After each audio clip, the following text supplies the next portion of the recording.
Ele nasceu em Caxias do Sul em 1972, façam os cálculos, né? Filho de um casal de poetas, né? Maria Carpe, Carlos Nejar. Poeta, escritor, professor, jornalista. Fabrício Carpinejar é o convidado hoje aqui no Opinando. Tudo bom, Fabrício? Que alegria poder dividir esse momento com a sua inteligência e sagacidade. Mas é verdade. Falando em dividir, tu é um homem dividido entre duas cidades hoje, né, Fabrício? Na tua vida, né? Sim, eu deixo uma cidade com ciúme da outra. E tem uma que tu nota que é mais ciumenta que a outra? Porto Alegre. Porto Alegre é mais ciumenta. É, né? Porto Alegre é uma cidade passional. É uma cidade que tem apego. Tanto que Porto Alegre teve amores com dificuldade de exílio, Elis Regina, Adriana Calcanhoto. Ai de ti que faça sucesso e não diga que é daqui. Exato. Como assim tu te tornou famoso e não disse de onde tu é? Mas eu tenho um mapa de Porto Alegre tatuado nas costas. Maior prova de amor do que isso. Não tem. Ô Fabrício, vamos falar, eu quero conhecer um pouquinho da tua infância. Tu nasce em Caxias do Sul, né? Eu fiquei pensando, pô, um cara, berço de família, tinha tudo para ser engenheiro, né? Arquiteto, foi ser poeta. Não, ele nasce, né? Filho de Maria Carpe, filho de Carlos Nejar. Como é que foi essa tua infância aí ficasse até que idade em Caxias? Como é que foi isso? 2 anos só. Ah, só nasceu e ficou 2 aninhos lá. É que cada filho nasceu numa comarca do pai. O pai, promotor de justiça, andou pelo interior. A Carla nasceu em Itaqui. Rodrigo foi gerado em Erechim. Eu em Caxias. E o último filho, que é o Miguel, em Porto Alegre. Tinha uma promoção, nascia um filho. Nós somos o registro do itinerário do Ministério Público do pai. Não tem como esquecer a carreira dele, porque cada filho nasceu numa cidade. Como é que foi? Tu ficasse vivendo, eles se separaram, tu era criança ainda, né? Eu devia ter 8 anos, 9 anos. E tu ficasse mais com a tua mãe nessa época? Com a mãe ficou com os filhos. E eu fui recuperar a amizade com o pai, adolescente. Por que recuperar? Tu ficou ausente, não se viu ou brigaram mesmo? Litígio. Foi. A mãe ficou furiosa e usou aquele recurso, aquele expediente, também é o que ela podia fazer na época, de que ele abandonou a família. Sim. Então não é ele se separou da mãe. Ele tinha abandonado a família, não é verdade. E o pai aparecia, o pai visitava, mas ele viveu um tempo longe, ele viveu em Portugal. Então a proximidade física eu restaurei na adolescência. Tu fala de muitas coisas, nos teus livros, nas tuas crônicas, quando tu escreve para jornal, quando tu fala em rádio, né? Hoje em dia, então, no rádio é uma coisa que tu fala muito do dia a dia, né? Tu vê, olha a sociedade e enxerga. Mas a tua obra sempre se aproximou e cada vez mais de coisas muito pessoais tuas, assim, ou pelo menos de experiências tuas que tu, né, de uma certa forma, dividiu. Então tu faz um livro que é sobre em homenagem à tua mãe, que é o Coragem de Viver, né? O teu livro mais recente é o Colo, por favor, né? Enfim, são livros, tu fala um livro aquele que até eu disse que eu botei em cima da cama da minha filha e do meu filho, né, que era Cuide dos Seus Pais antes que seja tarde demais.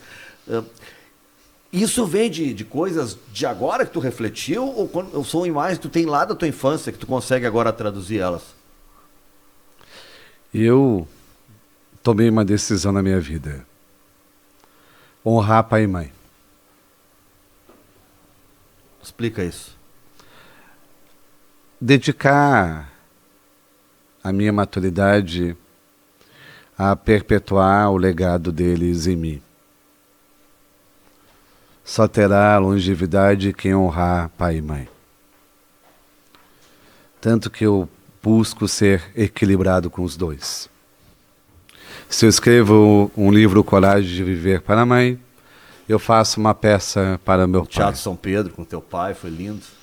Ou seja, eu tento contentar os dois ao mesmo tempo. Agora, Fabrício, honrar os pais não passa por ter uma admiração pelos pais? Eu tenho uma admiração.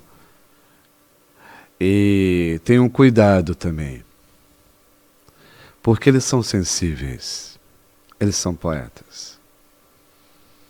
E o poeta, ele tem uma carência.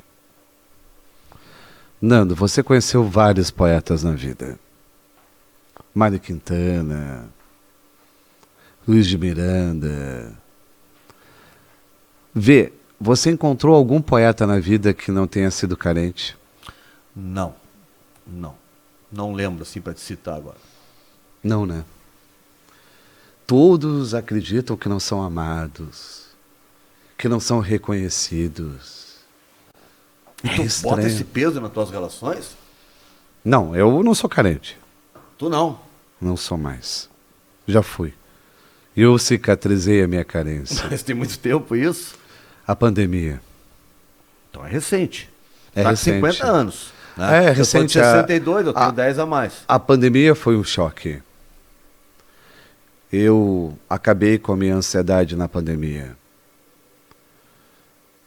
O escrever sobre luto, saudade, foi nesse período? Foi. Eu vivia hiperativo, acelerado. Até a minha dicção, a minha voz, a minha postura era diferente. Como é que foi pra ti? Tu teve medo de pegar a doença? Ou era pânico mesmo de ver o que estava acontecendo com o mundo todo? O isolamento. Você não poder sair, você não ter alegria pública, você não ter mais o passeio, a aventura ou a viagem como parâmetros de sua felicidade, isso faz com que você revise a sua vida, reveja a sua essência. Hoje eu tenho prazer de ficar sozinho. Antes eu tinha pavor. Antes eu procurava um consenso. Hoje eu aceito a divergência com galhardia. Mas foi esse período em que eu fiquei com a minha esposa, a Beatriz, em casa, sem sair, que eu achava que seria monótono, tedioso, com medo até que acabasse o relacionamento, já que não teríamos para onde fugir um do outro. E foi intenso. Eu tenho até saudade, não da pandemia, tenho saudade de ficar com a Beatriz. O almoço e a janta, as conversas, o período de sofá, o intervalo. Olhando o relógio, que horas eu tenho que sair, eu tenho que estar em tal lugar, tal o hora. Intervalo. Não, você tinha que arrumar coisas para fazer. Sim. Pra não morrer de tédio. Sim. Então você cuidava do jardim, você se esmerava nas compras, tinha que comprar mais do que antes. Sim, para não ter que estar indo toda hora na rua. Você saía de carro para passear sem sair do carro. Ô Fabrício. Mas foi um tempo intenso de namoro. Sim. Mas se disse muito que as pessoas pós-pandemia iam sair mais humanas, mais sensíveis, né? Mais solidárias. Nós estamos vivendo aí um luto de alguns, euforia, né, por conta da eleição, né? Dá para dizer que se materializou isso, que as pessoas saíram realmente mais humanas, mais solidárias? Quem era sensível ficou mais sensível. Quem era indiferente ficou mais indiferente. Potencializou?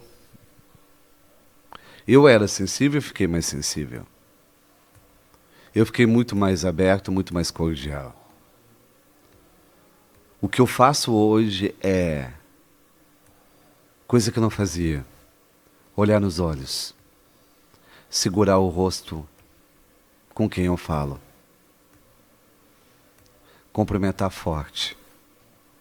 Abraçar demorado. Eu senti muita falta disso. Eu estou inteiramente presente no momento. Não quero estar em outro lugar.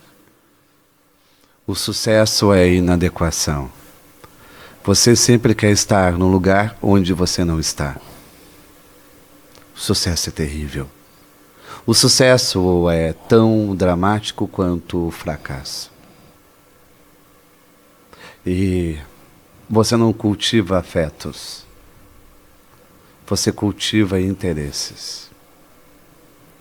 Você tem várias pessoas que estão ao seu redor, favorecendo, beneficiando, mas quando você realmente precisar delas, elas desaparecem.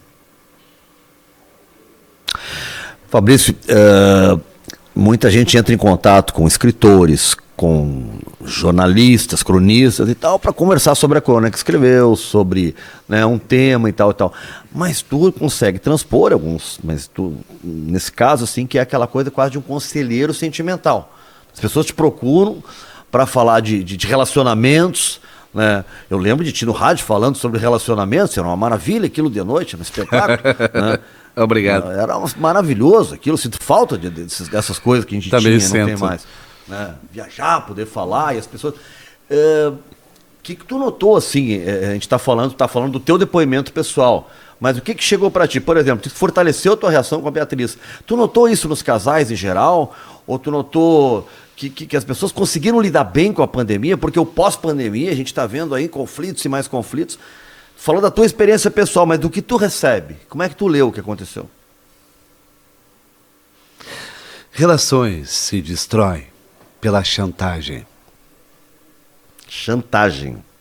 Você ameaça ir embora a todo momento. São crianças birrentas, mimadas. Há um aborrecimento, há uma diferença, há um desacordo. Eu vou embora. As pessoas não discutem, elas não conversam. Elas não suportam 24 horas de estar de mal. Elas querem resolver tudo no ato. Você não tem tempo para digerir qual é o desacordo. Óbvio, se você discute sem parar por qualquer bobagem, não tem relacionamento que resista. Você discute por qualquer bobagem. Por uma mensagem, ou porque você não se posicionou, ou porque você deixou de lado algo que é importante para o outro. Qualquer bobagem. É muito fácil se separar. E é como se você menosprezasse a presença que você escolheu. Como se você tivesse errado a mercadoria. Você destrata ameaçando.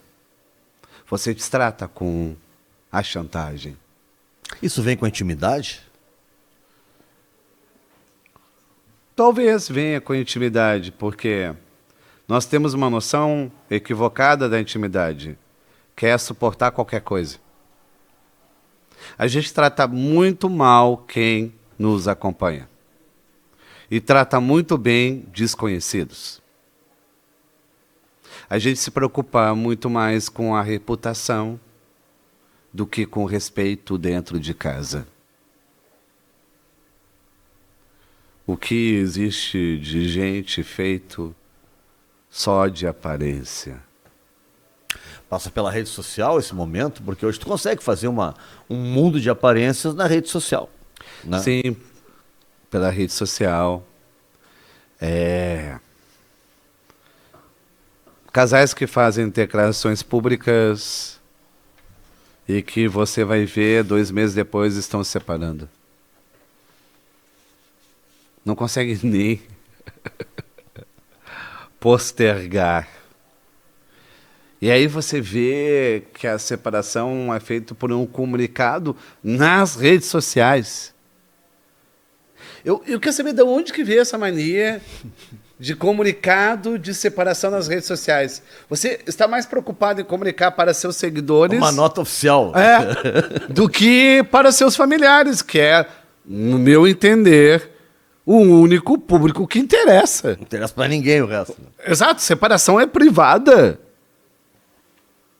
Não, você faz um comunicado, não estamos mais juntos, mas continuamos gostando um do outro. Somos amigos Somos ainda. amigos. Pelo amor de Deus. Isso é uma inversão. Isso não me agrada. Mas existe uma tensão, existe um estremecimento entre os casais, até porque nós somos extremamente exigentes com o que falta em nós. Quanto menos você tem para oferecer, mais você cobra. Cobra do outro. Pois é, umas coisas que a gente fica me dando um nó, eu não tinha pensado sobre. Mas é uma projeção. E se você não tem amor próprio, você vai cobrar cada vez mais amor do outro. O carente não está nessa? O carente, sim. O poeta carente. Eu, no meu caso, eu queria desesperadamente provas de amor.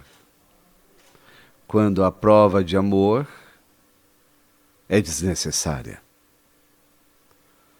Um amor não se prova, um amor se mostra.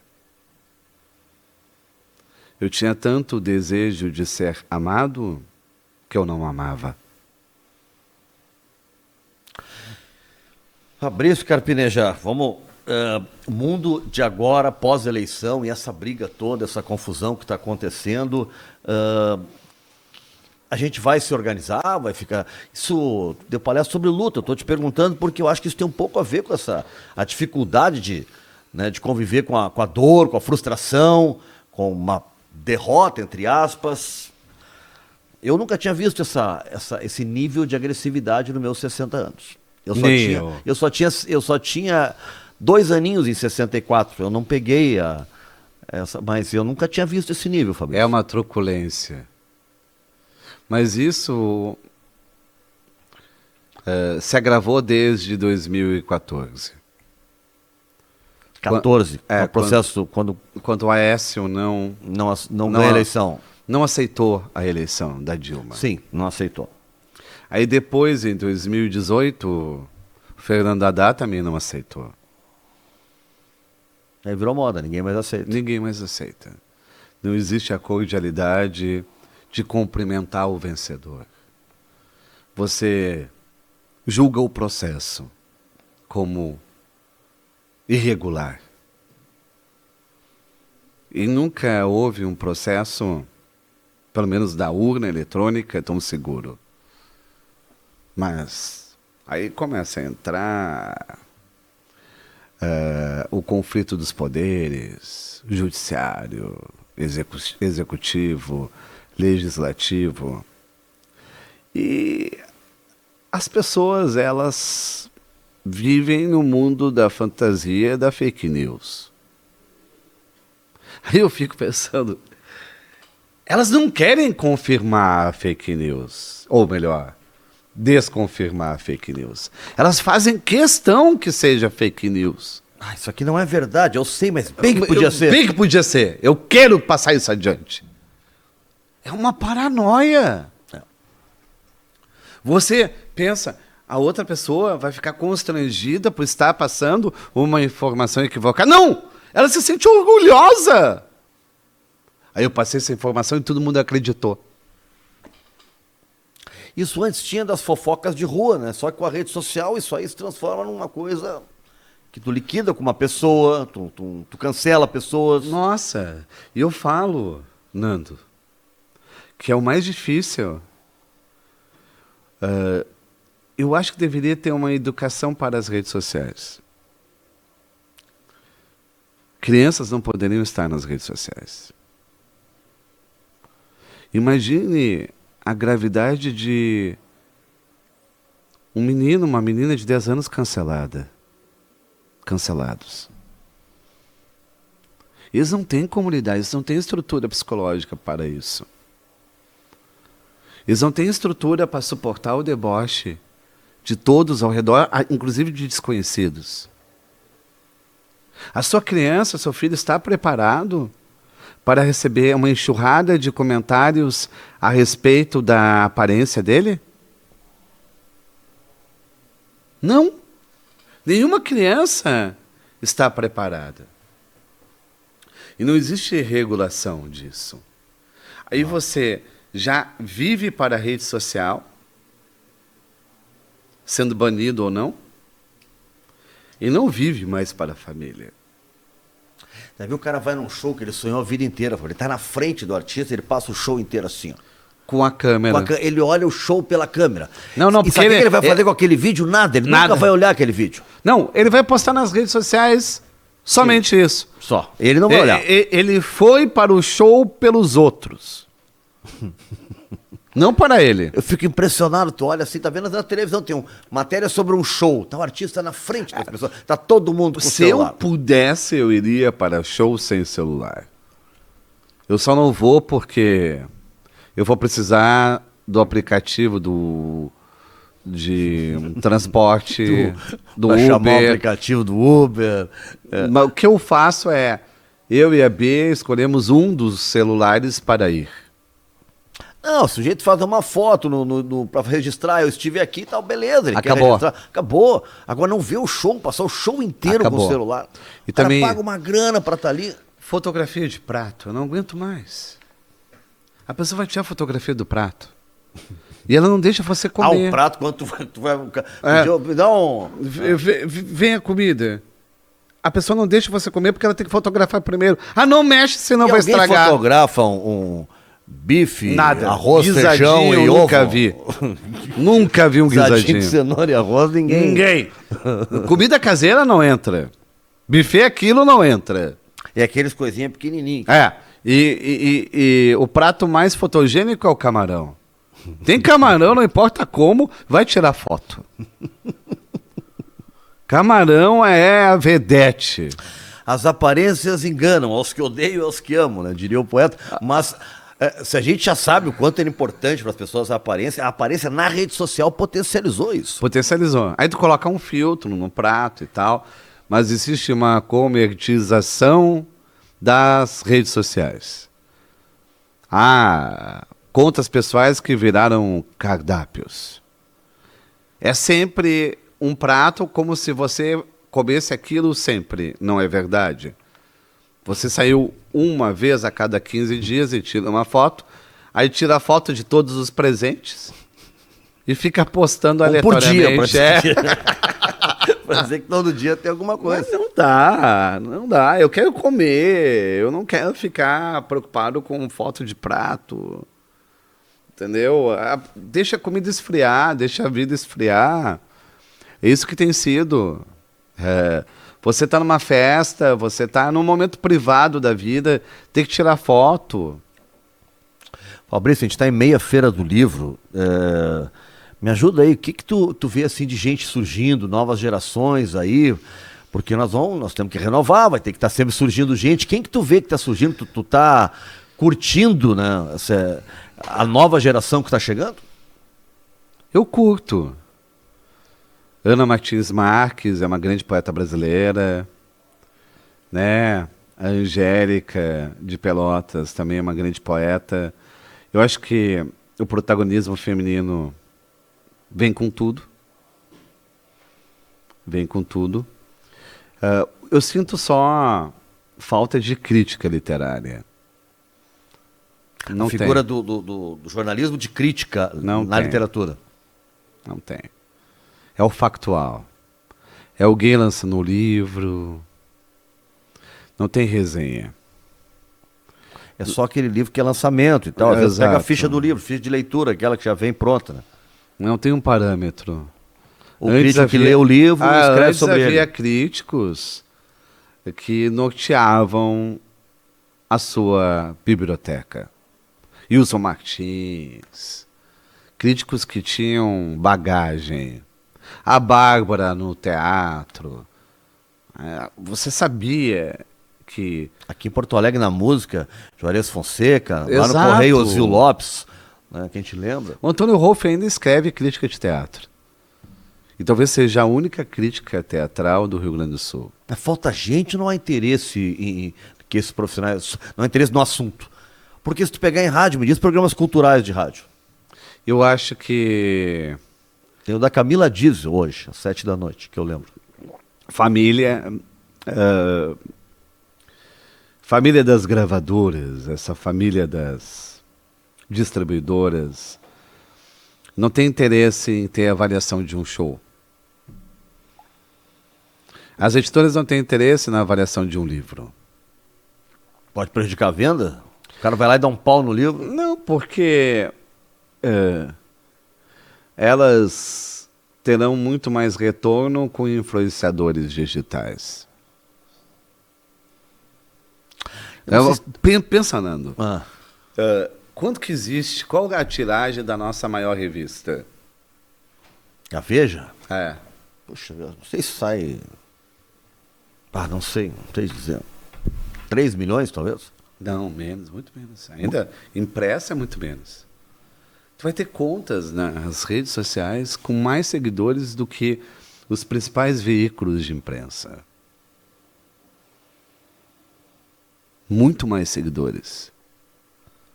Você pode trabalhar para uma empresa e ter mais seguidores como PF, como pessoa física. Vale muito mais o conteúdo online do que o conteúdo impresso. Mas na hora de se informar, não vão ainda nas marcas conhecidas? Eu sou um leitor. Veja, Eu sou um leitor inveterado. Você é um leitor inveterado. Eu sou um assinante. Eu recebo jornal em casa. Eu recebo vários jornais em casa.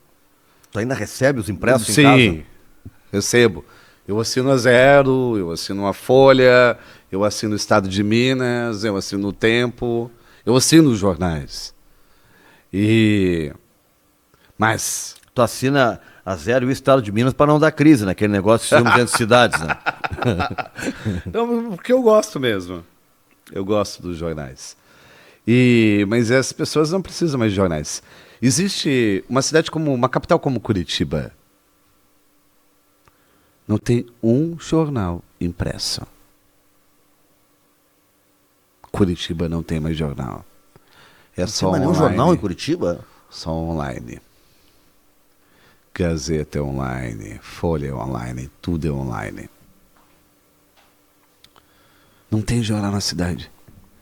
Eu tenho um pouco de medo de falar sobre isso, mas eu acho que não vai demorar muito para acontecer em outros lugares com uma certa velocidade até. O que eu acredito é o Eu não gostaria, mas é o movimento que eu estou vendo. O que vai sustentar um jornal é o colonismo. Sim. Cabeças. A crítica, a opinião, as ideias, não o factual mais, a notícia. A opinião. A opinião. Tu vai assinar um jornal... Tu quer ler uns caras naquele jornal. Eu gosto do pensamento dele, ele me representa. Eu vejo que tem alguns portais, tá, que ele coloca, por exemplo, o factual, a notícia, ele deixa em aberto. Aí tem uma crônica do Fabrício Carpinejar. Para ler, aí você tem que pagar, até só para assinante. Né? Bota conteúdos especiais, em geral está na opinião. Exato. Em geral está na opinião. Ou seja, você vai procurar o jornal pela opinião, não mais pelo jornalismo. Continua dando aula? Sim, eu dou aula na estética da pós-graduação da PUC. Mas não agora, são aulas sazonais, né? Em trimestres. Sim. Que tu faz a gravação. Agora, falando, eu pego como professor, independente se é para adulto, para criança, mas é a ideia, né, de ensinar, de repassar conhecimento. A gente está falando, tu falasse da questão de criança em rede social, né, tem que ter uma educação para saber se comportar até no futuro, quando crescer e tal. Nosso ensino hoje, que tu vê assim, nós estamos muito defasados, né, nessa coisa de entender, usar ferramentas né? Estamos. Então, novas tecnologias e tal, e todo mundo ter acesso a isso e saber se orientar, porque é ali que tu vai te orientar para ter tua profissão, a tua vida, o que tu vai despertar, o que tu vai fazer. Eu parto do seguinte pressuposto. Você deve ter redes sociais se você consegue cuidá-las. Regra. Celebridade. Se você não cuida da sua rede social, por que você tem? Para pagar alguém cuidar? Não vai ser o seu DNA. Já não é mais sua. Eu cuido de todas as minhas redes sociais. Tudo que é postado, Instagram, Facebook, TikTok, tudo sou eu. E eu que respondo. Não é a Beatriz, um amigo. Não é ninguém. Tudo. Tu. Ou seja, eu vou assumir aquilo que eu posso fazer. Sim. Só que existe gente que não faz mais. Não sente alegria de ter um contato, uma conversa com o seu leitor, com o seu seguidor. Então eu fico pensando, por que você tem, se você não sente prazer com aquilo? Por que você mantém? Pelo status. Você está muito mais preocupado com a quantidade do que com a sua presença. Estou no Instagram, logo existo. Exato. Não, mas eu estou no Instagram, logo ostento. Logo ostento. O existir é para quem responde as mensagens. A ostentação, não.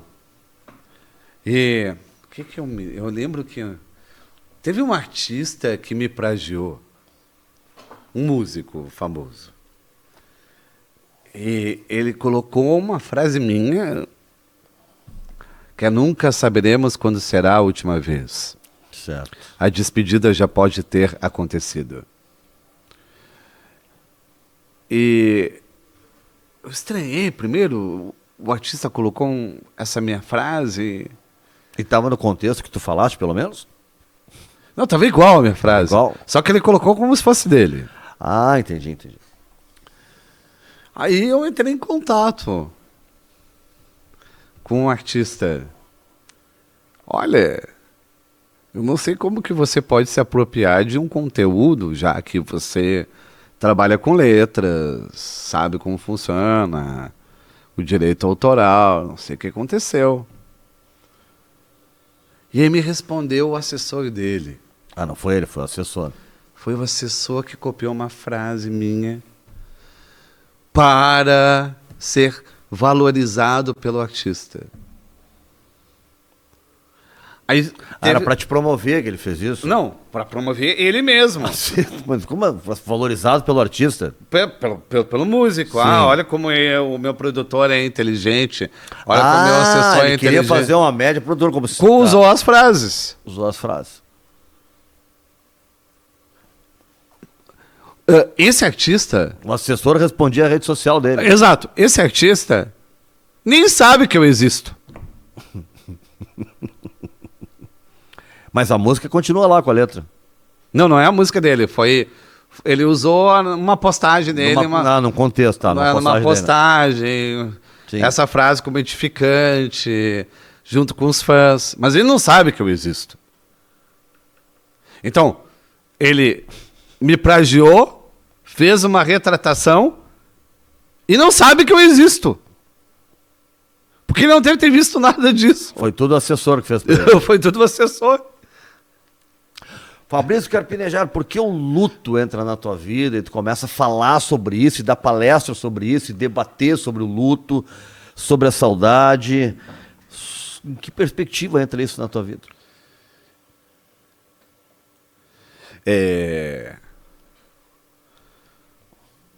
Um baque quando você tem paz na faixa dos 80 anos.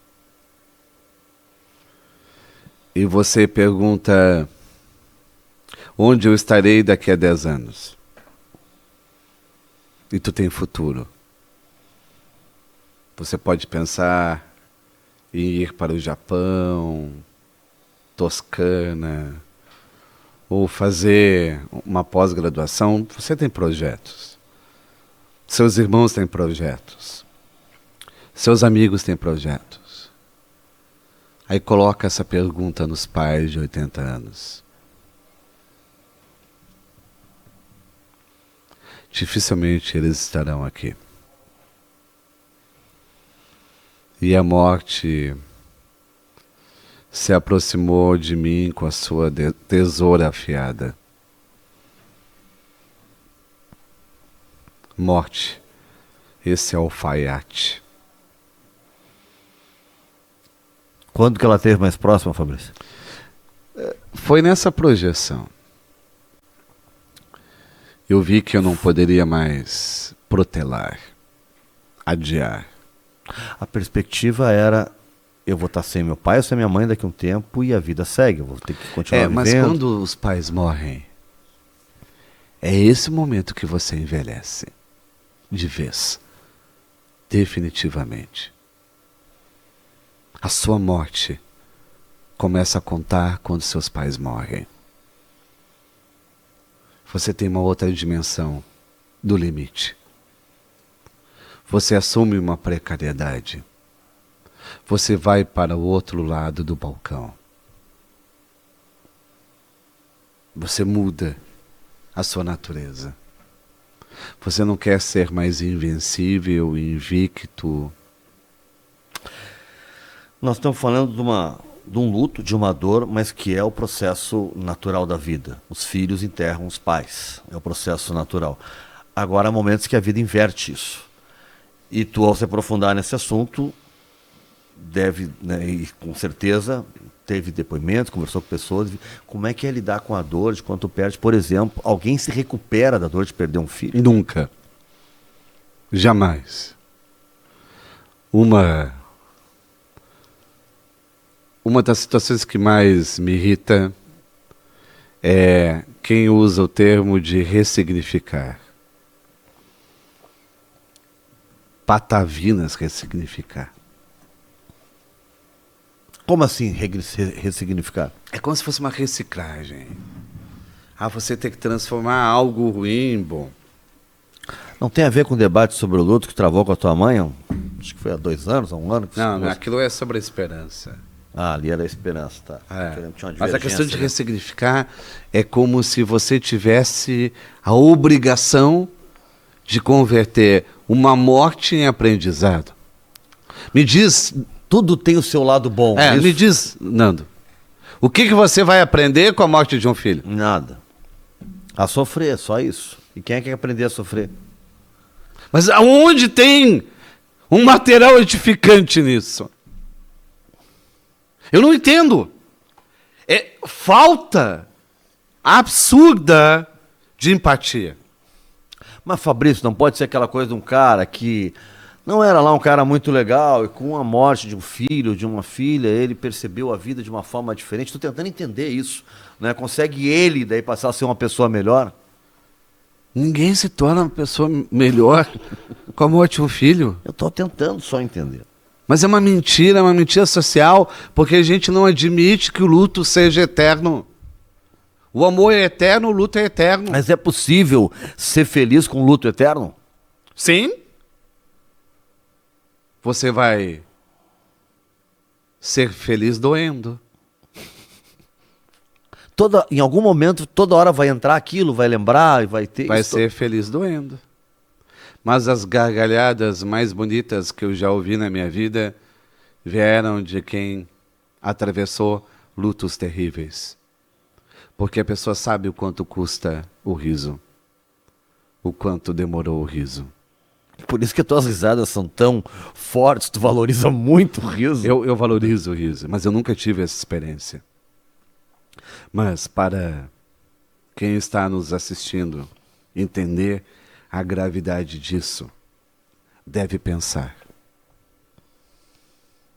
que quando você perde um filho, você nunca mais consegue ocupar o quarto do filho. Não dá para fazer um escritório ali, alguma outra coisa? Nunca vai conseguir transformar o quarto em outra coisa. Ele se torna um santuário fechado dentro da sua casa. A casa encolhe. Você tem um dormitório a menos. Aquele ali acabou. Não tem o que fazer. Você não consegue pensar em passar aquele quarto por um outro irmão. É bom, seria bom trocar de casa, então, se mudar, alguma coisa assim, ou encarar É a o doença dora. impasse. É o impasse. Porque é o cheiro da pessoa no quarto.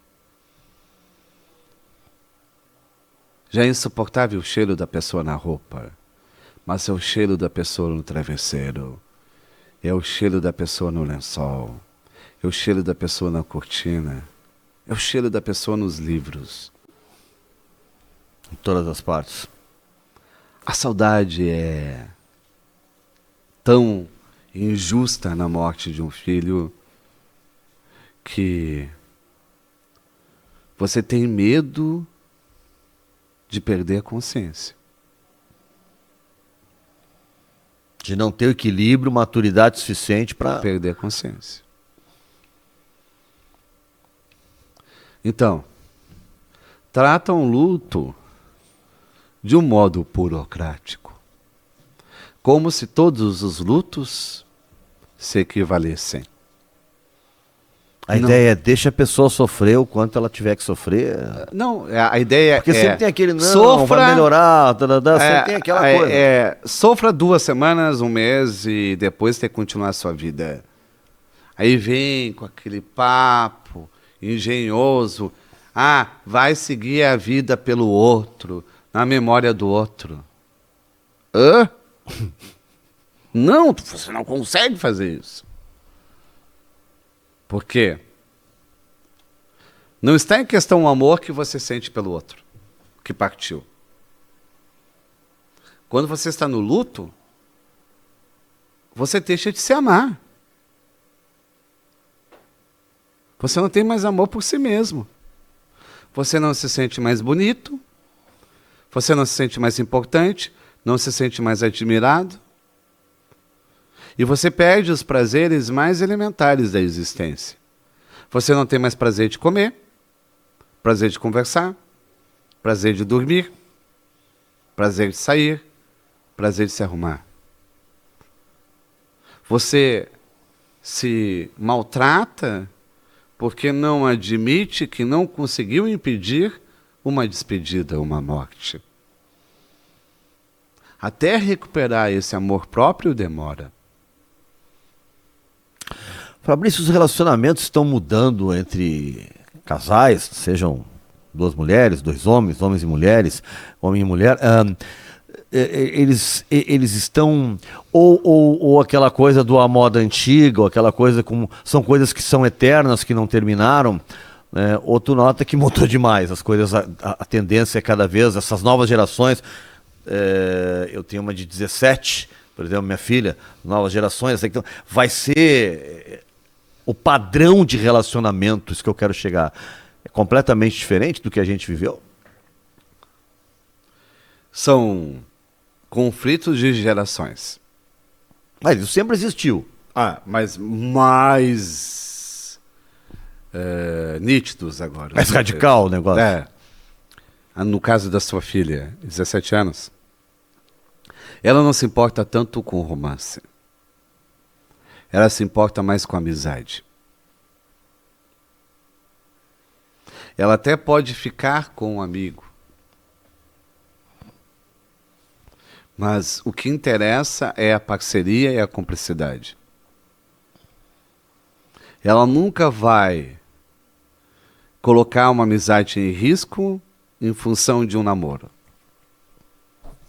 O que interessa para ela não é carreira. É experiência de vida. É viajar.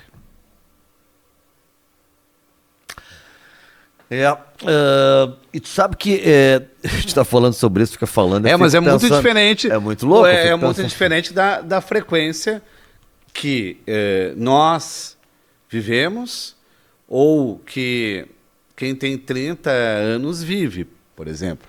Quem tem 30 anos quer ter um relacionamento à moda antiga. Quer sedução, conversa, preliminar, intimidade, namoro no portão, ser seduzido. Quer isso. Quer totalmente isso. A nossa geração já quer. Só não quero que me encha o saco. Porque tu já sofreu. Já sofreu horrores, entendeu? Só não me amole, entendeu? As mulheres não aceitam mais, e com a maior absoluta... Gentileza. Não, eu tô até entrando assim, ó, o machismo não é uma coisa mais bem-vinda na sociedade. Já foi bem-vindo, já foi rotina, o padrão era o machismo. Sim, né? principalmente com algumas expressões. Ele tem pegada. Essa não é a expressão. Essa é uma expressão machista. Ah, eu gosto dele que ele tem pegada. Ele sabe me pegar. Hoje, se tu fala isso... Meu Deus. Então, mas o homem, por exemplo, ele é menos machista do que ele entendeu essa vibe que está acontecendo, porque é uma onda conservadora voltando. Eu acho que piorou. Tu sente isso? Houve um repuxo, houve uma ressaca. Um repuxo. O homem estava começando a se fragilizar. Aí ele se sentiu representado agora. Opa! Opa, voltou! Voltou, tô aqui. Voltou o troglodita. É como se a gente tivesse... se adaptando ao holograma e voltou a ser um animal pré-histórico. Gente, houve um recuo gigantesco e abominável. E nós estamos falando aí na questão de costumes, moral, né, interpretação de vida. Nós estamos com um caso de racismo assim impressionante. Tu não acha que acabou um pouco esse movimento todo que aconteceu? Acaba um pouco com a... Diga. Quem exibe a primeira dama como se fosse uma propriedade sua, um troféu, uma coisa assim. Um troféu, uma qualidade sua, tem algo errado. Tem algo errado. O que a gente vê assim é... Tem algo errado. Então, aí tu tem um parâmetro, né, de uma figura, né, que tem seguidores e tal, que é o presidente da República. Então, é isso que a gente estava dizendo. As pessoas começaram a se sentir representadas. Aquilo que estava escondido, que tu te sentia... Eu sou racista, eu sou machista, eu sou homofóbico, mas o mundo não aceita mais isso. Essas pessoas, de repente, não saíram pra rua de novo e se sentiram mais representadas? Mas não pense apenas no presidente. Veja os deputados federais e estaduais eleitos. Sim, uma galera toda, Damares, tem... Pelo amor de Deus. Vamos citar nomes aqui, mas tem uma galera aqui. Nossa! E é aquela história, você... E nós não estamos falando aqui porque o cara tinha um projeto econômico, por isso não, é pauta de costumes, moral. E é uma personalidade caricata. Sempre. Ou seja, você hoje é eleito pelo número de seguidores nas redes sociais. E julgado por isso, né? Não, esse cara só tem 500 seguidores, isso é nada. Acabou. Pode ter o perfil fechado, você não tem como concorrer. Acabou. É impressionante isso. As pessoas, elas olham as redes sociais para valorar pensamento, valorar crença, valorar ideologia. É um disparate. Quais são as tuas atividades diárias hoje, Fabrício? A tua divisão de tempo hoje, assim? Eu te ouço no rádio de manhã. Né? Eu começo com a Gaúcha. Um Macedão, né? Um Macedão. Que tem se divertido bastante. Aí tem que me acordar cedo, tem que me acordar às 6 horas, 5h30, 6 horas. Porque você precisa, como sabe, Nando, ter a voz aquecida. Ah, não, acordar, não falar e ir direto pro ar, não dá, não sai nada. Não dá. A sua voz, ela fica num formigamento terrível. E começo com a Gaúcha e tem que escrever uma crônica diária para 0 hora. E tem as redes sociais.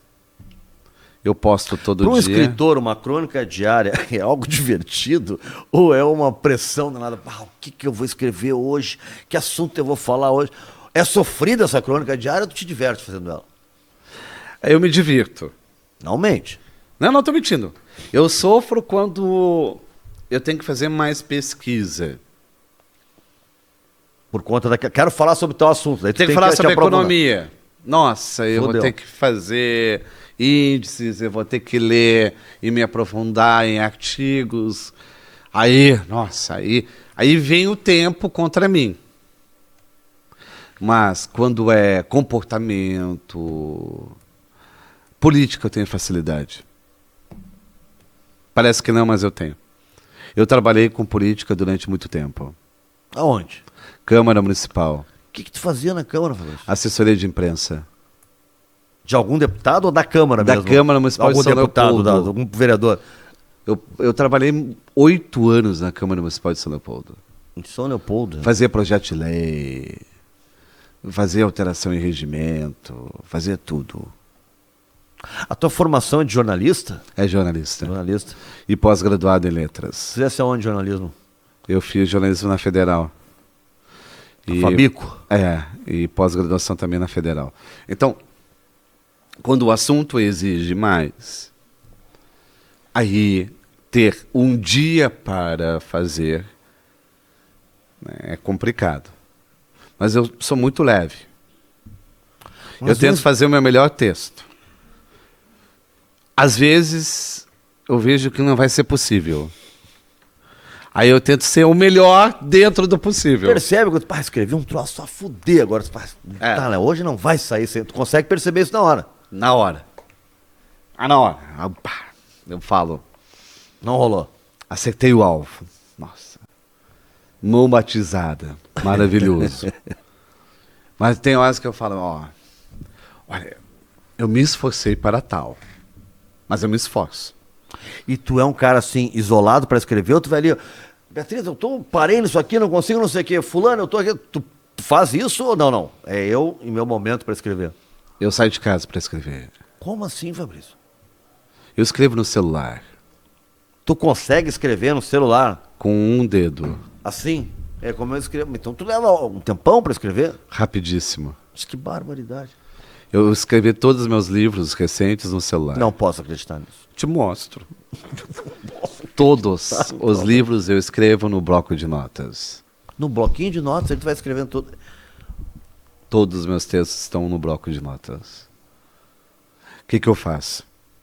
Aí eu faço a Rádio Gaúcha, pego o meu abrigo e vou escrever no Criminal de Cunhão. Chovendo, sol, frio, tanto faz. É perto da tua casa? Pego minha cadeirinha, fico perto do lago e fico lá sozinho. Ninguém me incomoda, ninguém me vê. Escrevo lá. Ali no celular. Aí eu já aproveito que tem aquelas árvores, aquele bosque, já faço meus stories. Que tem que ser uma ideia, tem que ter uma ideia mestra. E faço meu TikTok, faço e tal, e segue meu dia. Eu sempre deixo 1 hora do meu dia para ler, não importa o que aconteça. Eu ia te perguntar isso, né? Porque quem escreve tem que ler. 1 hora do dia para ler. Não importa o que aconteça. E a questão é, já seria espinhoso um percurso rotineiro desse. Só que eu tenho as palestras. E a média de 3 ou 4 palestras por semana. E palestra tem que organizar, tem que ter um início, um meio. Um fim, Não, palestra, eu sou um instrumento. Eu só tenho que me afinar. Como assim? Tu chega lá e sai falando, qual é Exato. o tema? E aí... Posso mudar. Eu sinto. Eu sou muito Tu tranquilo. não prepara com a isso. palestra? Nunca. E tu fez algum curso de palestrante, alguma coisa? Não. O bullying me formou. Seja debochado na vida, você vai se... Sofresse muito bullying? Total. Mas por quê? Tu era esquisito, visual? feio, desengonçado, problema de dicção. Ainda eu usava uma indumentária que não me ajudava muito, que era botas ortopédicas, calça com remendo de couro, as mesmas roupas de irmão. Sim. Nós tínhamos 2 anos de diferença, usávamos roupas como se fossem gêmeos. Todo mundo usava roupa igual. Cara, minha mãe fazia isso pra mim quando eu era bem criança. Depois de adolescente, não. Não. Mas quando a gente era criança, meu irmão também. Tem 2 anos de diferença. Ela nos fardava igual. É que é um absurdo. Tadinho. Eu sei o que passava Beijo, na casa dos pais, da cabeça dos pais. Alguma coisa passava de estranho. Você é igualitário com eles? Par de vasos. E o bullying treinou meu raciocínio. Eu só tenho raciocínio rápido porque é um raciocínio do medo, de quem se defende. Mas tu sempre lidou bem com isso quando tu era mais novo? quando Não. tu guria? Tu sofria com aquilo. Depois... Nossa! Aí eu não falava bem. Minhas primeiras aparições públicas são gritadas. As palestras, as primeiras. Nossa! Hoje eu sou um regente do silêncio. Regente do silêncio. Fico em paz porque ninguém sabe o que eu vou falar. Quer ter uma maior vantagem do que essa? Se ninguém sabe o que eu vou falar, não existe erro. Mas não te contrato às vezes. Eu quero que o Fabrício, com a PNG, dê uma palestra sobre tal tema. Aí Eu dou. Mas Né? o tema é esse, mas não fazem a menor ideia sobre como tu vai abordar ele. Ah, é? Não sabe. Não sabe. Se você vai assistir uma palestra, leve lenço de papel. Você vai chorar. Você vai se debulhar. Essas são as boas palestras. Mesmo. Você vai rir como nunca e vai chorar como nunca. Não tenho compaixão. Eu me entrego. Mas como é que tu reagiste ao bullying? Só disso, porque tem muita gente que sofre com bullying, tem adolescente, a gente estava falando aqui, adolescente, que sofre com bullying, se integram para debaixo da mesa. Um dia de cada vez. Ah, Eu não pensava na semana. Se você pensa em tudo que você vai sofrer de bullying na semana, você perde as contas. mas teve a gota d'água, o momento do start, bom, chega. Não. Eu sofria bullying de manhã na escola. Voltava para casa, chorava, ficava com a família, ajudava nas tarefas domésticas. Dividia isso com eles? Que tu estava sofrendo bullying? Não, não mas falava. eu me reabastecia na família. De noite, eu já tinha coragem suficiente para voltar amanhã seguinte na escola. Toda a minha escola foi assim. Tu fizeste escola em Porto Alegre. Pública. Aí eu me fortalecia dentro de casa no contraturno para enfrentar o turno seguinte na escola. Mas debochavam de mim de tudo que é jeito, roubavam a minha merenda, baixava a minha calça de abrigo na frente das meninas, me seguravam de pernas pro ar na janela. Que barbaridade. Me trancava no banheiro. Teve um dia que eu fiquei 5, 6 horas no banheiro. Era isso, era violento. Mas eu pensava, um dia de cada vez. Eu sabia que eu tinha um propósito. Ninguém sofre à toa. Ninguém sofre à toa. Eu criei uma conexão com o sofrimento. Um radar. Isso te fortaleceu? Não, nunca me fortaleceu. Eu fiz o contrário. Eu me tornei cada vez mais fraco. Mas como é vencer isso com fragilidade? Não te afundava? Não. Eu posso ajudar as pessoas porque eu sei das fraquezas dela.